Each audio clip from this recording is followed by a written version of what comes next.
Hey everyone, welcome back to FPL Fran. Today's video is going to be my Gameweek 33 team selection. It's a game week that is quite interesting because a lot of people have gone for a free at 34 strategy. I've actually spoken to a few of my sort of analytics friends and they're actually considering a 3 at 36 strategy. And this is because we've had some announcements, not really any positive ones really for this type of strategy, but it is quite a differential strategy given that this season doesn't have a gigantic blank and double kind of impact here with 34 and 33. You could obviously hope that we have some doubles and blanks in 36, which I think will most likely happen due to FA Cup outcomes. But that is very much centered around the kind of progressions of certain teams within the FA Cup semifinals. On top of that, we do have one positive result, I think, in that direction, which is that Spurs did win their game versus Eintracht Frankfurt, and they are now within the semifinals of the Europa League.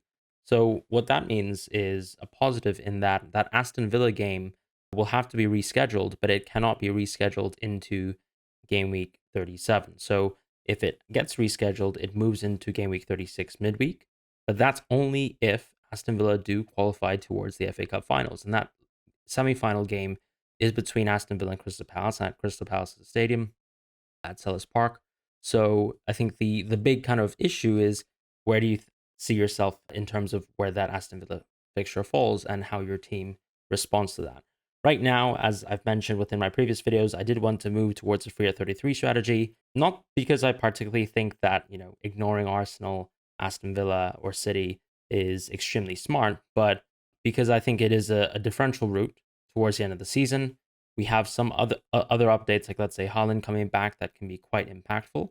I'd like to also just get the chance to respond to the FA Cup potential news with a little bit more free transfers, which I think I would have more so than if I went for, let's say, a 3 at 34 strategy.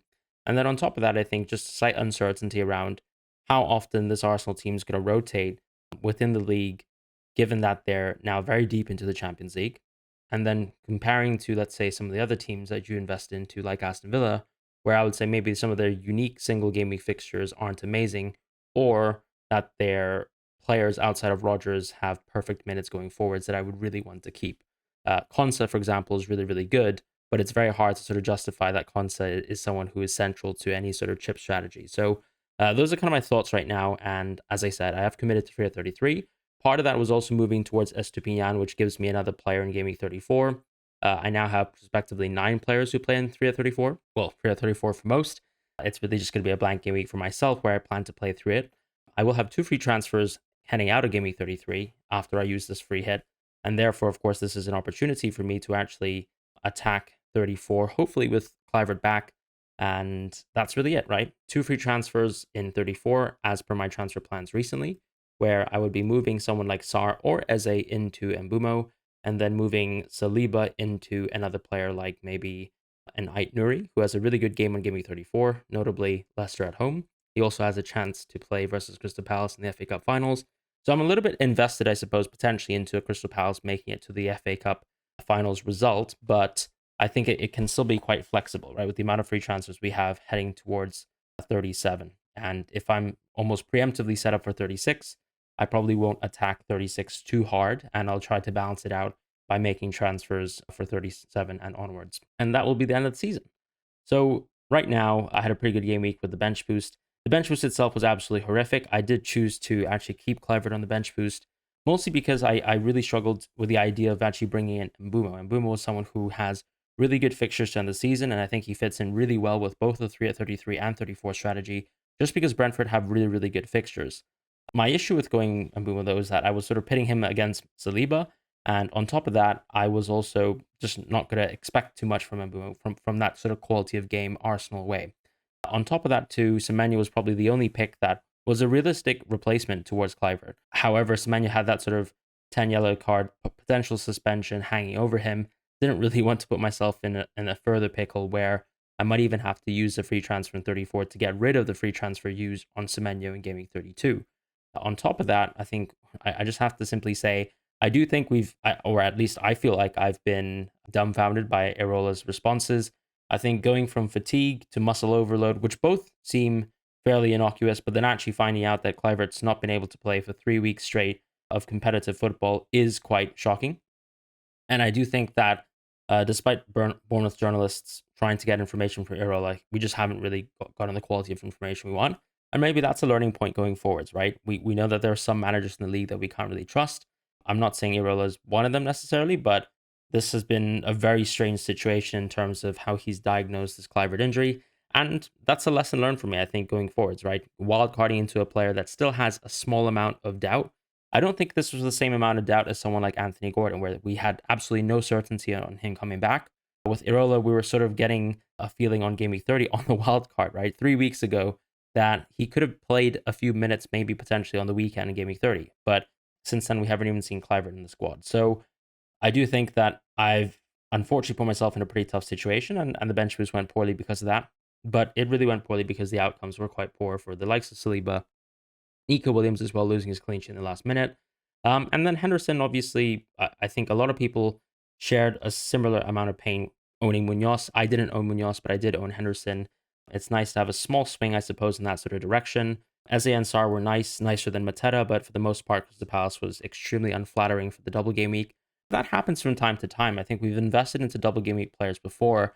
This outcome doesn't make me feel like that we need to stop investing into double game week players, because when we look at the Newcastle players, there were 4, 5, even 6 players who all had ridiculously good and positive outcomes. I think even when looking at someone like Isak, he performed against expectations. It's just the likes of, let's say, even some of the defenders and Barnes and Murphy all overperforming that I think Isak makes Isak look bad in retrospect as a pick or as a triple captaincy option. I think a lot of people had the right idea. They got the minutes they wanted from Isak. And as it turns out, over the course of the season, there's going to be some games where the best FPL asset from a certain team isn't going to deliver. And you have, let's say, for example, with Liverpool's case, game weeks where Luis Diaz will do better, game weeks where Trent will do better potentially than someone like Mo Salah. But for the most part, Isak is still a top option. Nothing has changed there. And honestly, I quite like owning the likes of Trippier, Pope, and Isak for Game Week 34. So I'm looking forward towards that. Estupiñán didn't work out whatsoever. I think Leicester actually once again challenged this Brighton defense. I'm quite shocked. I think Brighton actually conceded 2 to Leicester. I think that's really poor.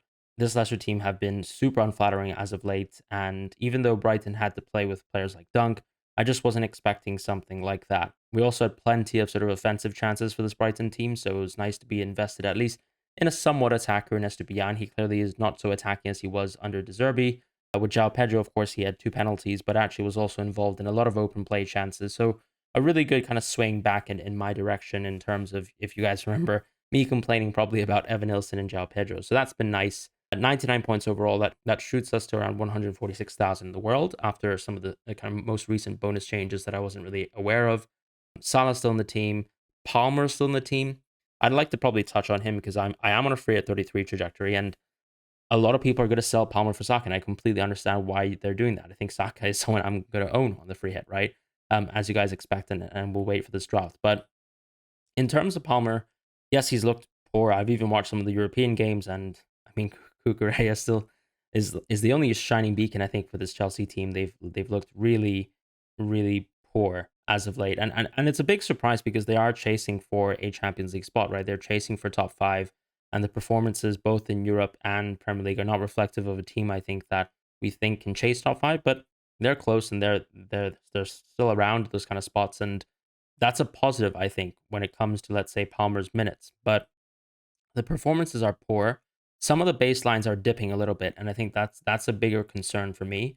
Am I an idiot for keeping Palmer? Potentially, but I think I probably will keep Palmer because I don't necessarily see the need to shift off of Palmer, given that I'll own Saka for this game week in Game Week 33, despite me tanking all the price drops and not being able to get the price rises from Saka. So that's just something that I unfortunately have to deal with myself.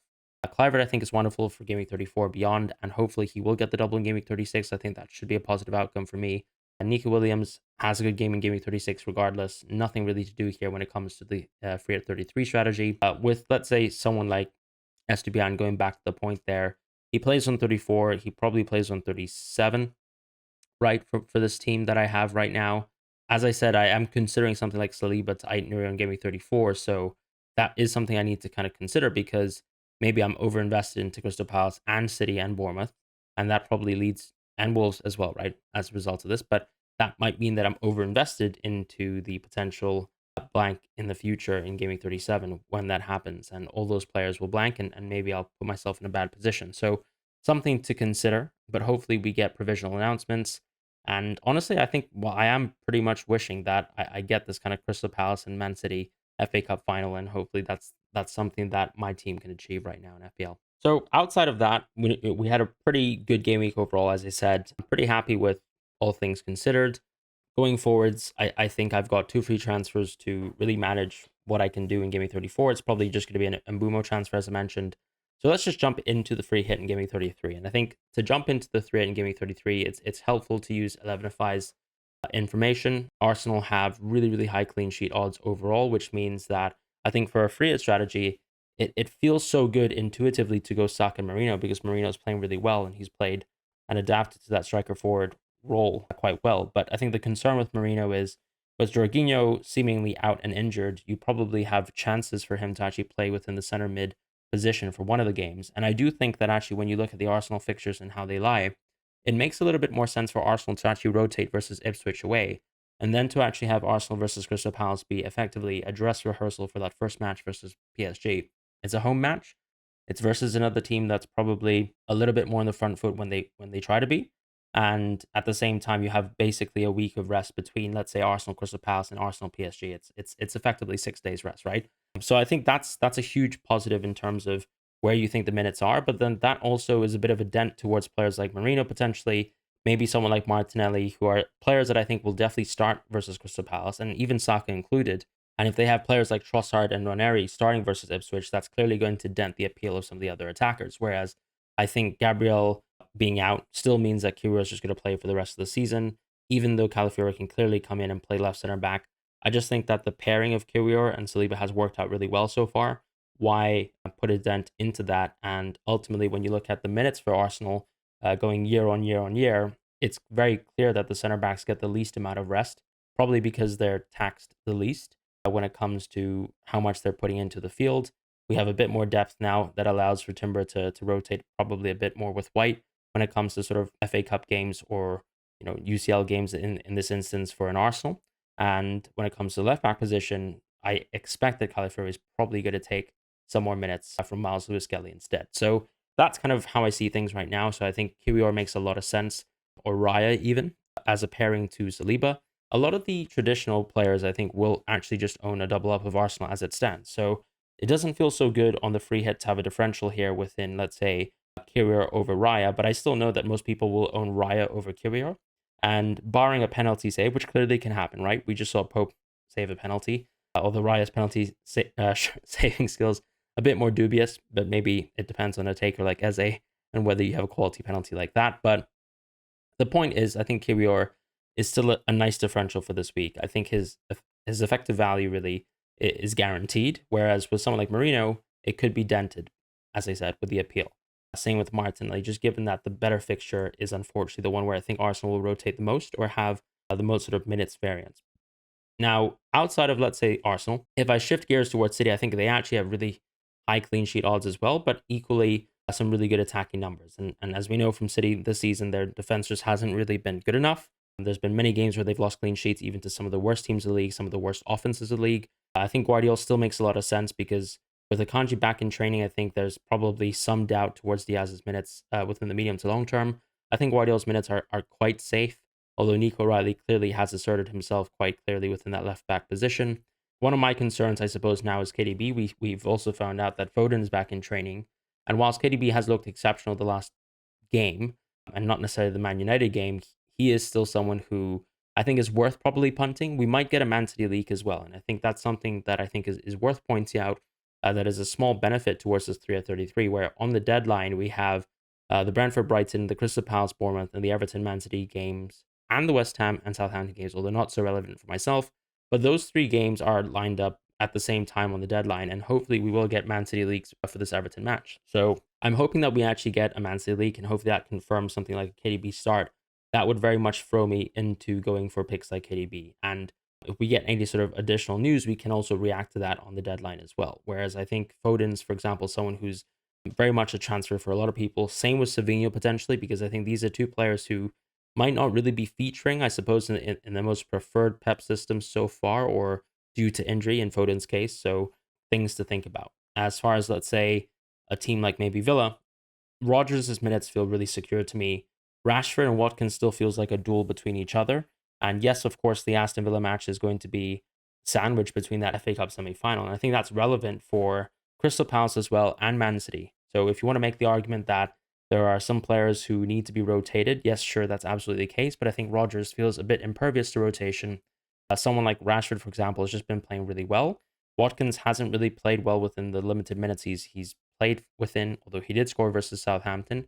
So that's something to think about. But I think if I think about Rashford, he's on penalties. He's a midfielder. And if he played the same amount of minutes as Watkins, I would just pick Rashford on the basis that he's playing the same position and his penalties and his midfielder. So I think it's quite clear that I'd probably just pick one or the other and hope that the minutes for Rashford are just a little bit better.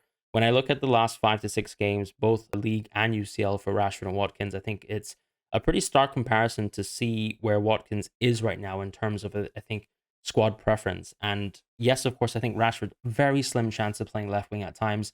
There's just a little bit too much wing depth for this Aston Villa team, particularly with Malin being able to play on the right. And also, honestly, Tielemans playing so well this season and Rodgers just means you've got two other spots locked down. McGinn and Asensio also have to play football. So even though they're sort of more interior players, I think it's just a bit of a concern overall with the X-Men's, and Rashford is someone that I would just pick out on the basis that pens are good and things like that. So I quite like Rashford on this basis, but the Aston Villa numbers aren't great. So when I look at, let's say, Aston Villa, the clean sheet odds aren't really good cumulatively. They are probably better than, let's say, Crystal Palace's. And that's kind of what leans me towards probably picking Martinez, for example, as a potential goalkeeper on the free hit draft over, let's say, Henderson. However, we know Munoz is probably the best attacker or attacking defender. And I think the biggest thing that we probably need to look at in this case, when I look at someone like Munoz, is does he have that much more attacking threat than some of the Arsenal or City defenders who probably have much better chances at getting clean sheets? And in my opinion, I don't think he does, right? Which is why, for example, my wildcard doesn't have Munoz. My team currently doesn't have Munoz. And on this free hit, I probably won't have Munoz, but there's going to be a draft where I have Munoz. And it's just always about kind of these checks and balances when you go for a certain draft, because I think the core of a draft right now, just looking at the numbers with the total goals being really good for Arsenal and Man City, should be really 3x Man City, 3x Arsenal. And then the rest of the draft drafts itself. But I think Salah also deserves a mention within here, where when you look at the single game week games, taking aside these double game week matches, Liverpool simply just have a great one-off fixture here in this situation. And I think there's no concerns really with being able to back someone like Salah on a single game week here, given that his minutes have basically, no drawbacks. He's really just going to be an 87-minute sub at the worst. So that's kind of what I think about these kind of projections right now. It's an interesting game week where I think there's a lot of picks on display. I think I haven't even mentioned Crystal Palace too much, but I do think that they're probably the worst team to be invested into within this double. But I think there's considerations in the forward position just because of what we're forced into. So the core structure of my team is going to be, at least within option one, is going to be as follows. So I will be in setup one going for Henderson and Martinez, preferring to play Martinez as the starting goalkeeper here. In defense, I'll be going with Saliba, Kiwior, Guardiol. That's kind of the core defense. I have enough budget to put Munoz first bench for myself, but I don't think a lot of people really need a first bench. These players have doubles, so they really should just be playing, and you shouldn't really have the need for a first bench. The second bench player is going to be Wan-Bissaka in terms of defense. In the midfield, I'll be going with Saka, Rashford, Rodgers, Salah, and De Bruyne. I think De Bruyne's a bit risky with Foden back in training, but I feel like he's guaranteed to start for one of the matches. And I do think when I think about, let's say, these doubles, Crystal Palace and Aston Villa, I think cumulatively have pretty mediocre games. Crystal Palace's one of their matches is Arsenal away. So really, the value to some of their players is simply appearance points as opposed to the sort of idea of having really good attacking threat over the course of the doubles when you multiply the fixtures. So I kind of prefer the Aston Villa attackers on that basis and Aston Villa as a team to invest into. But City just have so much more of a kind of prevailing almost goal expectation. And as long as De Bruyne, I feel like, is going to be given good minutes, he's going to be within my draft. And therefore, I'll be going De Bruyne. I also think Ruben Dias is a very boring pick. Ortega also feels extremely boring. So I just don't want to be there. And I think the offset of being able to go for a goalkeeper from a weaker team, like let's say Aston Villa and Crystal Palace are the weaker teams compared to Arsenal and City, is that you always, as a weaker defense with weaker clean sheet projections, with weaker expected goals against you, or better, I guess, expected goals against, whatever way you look at it, it is still going to be beneficial towards owning a goalkeeper from that sort of weaker defensive team because of the element of save points. And I think on a game week where Crystal Palace were absolutely thrashed and conceded so many goals, you can kind of see that with Henderson outscoring Munoz on a weekend like this. But of course, Munoz has that sort of attacking threat. So it's not a great comparison. But when I look at a team like, let's say, Aston Villa and Crystal Palace, Martinez is the keeper that I'm going to go for. And I think you still probably benefit more from having other players from this Arsenal team or the City team. So that's kind of the midfield and defense. In the attacking front line, I'll just be going João Pedro, Mateta, and Marmoush. The idea here in terms of my actual starting lineup, of course, as I said, is going to be Martinez in goal, Saliba, Kiwior, and Guardiola as my starting players. Munoz is the first bench player. The midfield will have Saka, Rashford, Rodgers, Salah, De Bruyne, as I mentioned. And then the front line is going to be Mateta and Marmoush. Now, it's actually quite tough picking Mateta because I think the minutes recently haven't been good enough, but I think Glasner has also kind of shown a bit of a positive light towards Mateta recently in terms of saying that he, was going to start versus Newcastle, for example, and that it was a bad example to take him out, 45 minutes into that Man City game because he was not winning his duels and so on and so forth. I think also Eze missing his penalty just means that Mateta has guaranteed penalty share. There was always a bit of a doubt in my mind that Mateta could give or succumb to, let's say, giving to Eze a penalty whilst he was on the field. But it seemed more likely for me that Mateta was going to take the next penalty. But as it stands, Eze took that penalty. He missed. It was horrible. And Mateta is going to be that guaranteed penalty taker. I think Nketiah clearly can still play Mateta minutes, but it's really a question of Mateta versus Watkins for me, right? I don't really see a single game week player who has such an astoundingly good fixture that I can justify really benching Mateta. And I also don't think that I'm going to move towards a 4-5-1. Like, for example, maybe there's a case where I play Munoz over Mateta, but that's a close call and something that I'll probably have to just decide on the deadline. I think Mateta, as long as I think he actually starts the two matches, is probably still going to be a better pick than Munoz outright. And therefore, I'm sticking towards a 3-5-2 structure with a really good first bench option. So this kind of core draft here, I like because I think you get the upside of players like Rashford and KDB, Rodgers for really safe and nailed minutes. Part of that is also thinking that yes, Aston Villa have better games than Crystal Palace, and maybe on that basis, Rodgers, despite having slightly less, better good underlying stats, like for example, the likes of Ismail Assar or the likes of Eze, I just think Rodgers is probably going to win out because he could have better minutes and has slightly better games, and that's pretty much it. I think it's a close call in that area. With Rashford, I think there's so much upside with the sort of goal threat from the attacking position, and also just the penalties that makes him quite an easy pick to go for on the free hit for now. And then I've gone with the double up of Saliba and Kiwior. Bit of a differential versus Raya. I've already explained why I would go for Martinez, for example, in this situation, like Martinez and Kiwior as a pairing compared to, let's say, I don't know, Konsa and Raya, for example. So that's my sort of option one free hit draft for Game Week 33. My option two free hit draft is going to be something very, very similar. And all I'll be talking about is iterating on the differences from the starting lineup, and I'll explain the bench, which really just is, a product of the amount of money I have left in the bank, more so than anything. But the idea here is that I'll be playing Martinez once again, playing Saliba, Guardiola, and Munoz this time. So Munoz starting.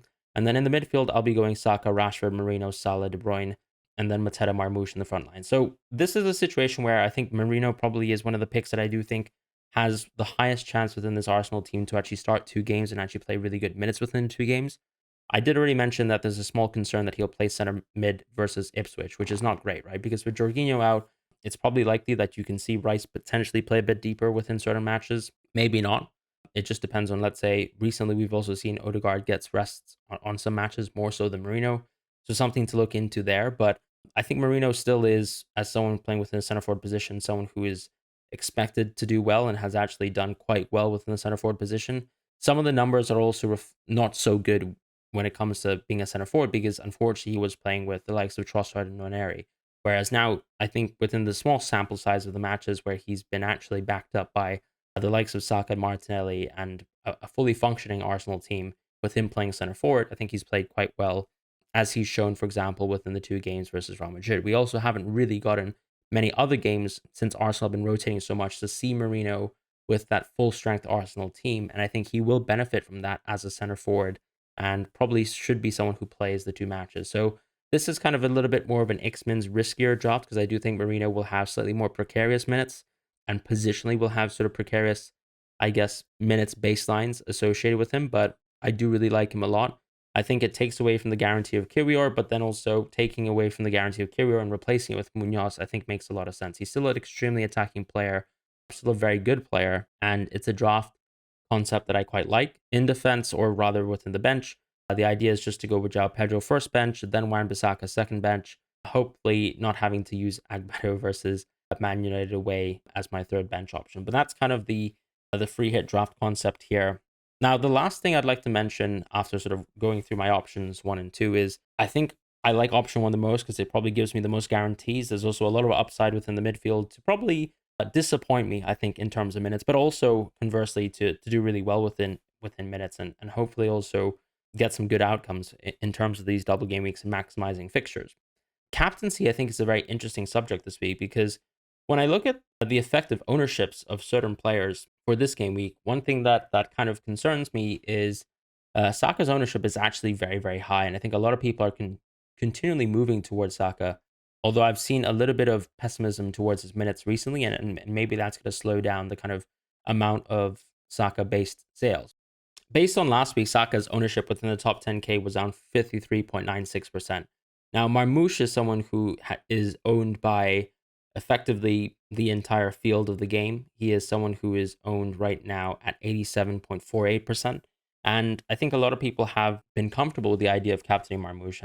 And although Saka clearly has better games, I'm not exactly sure how the effective ownership will really be on the deadline. I'd like to see probably on the deadline stream whether that actually changes. But Saka seemingly has really, really good support. I think a lot of people have benched him recently, but will be expectedly playing him this week. I just think that there's probably going to be a bit of reticence towards captaining Saka given his recent minutes. So I think Marmoush is probably going to be the dominant captaincy option.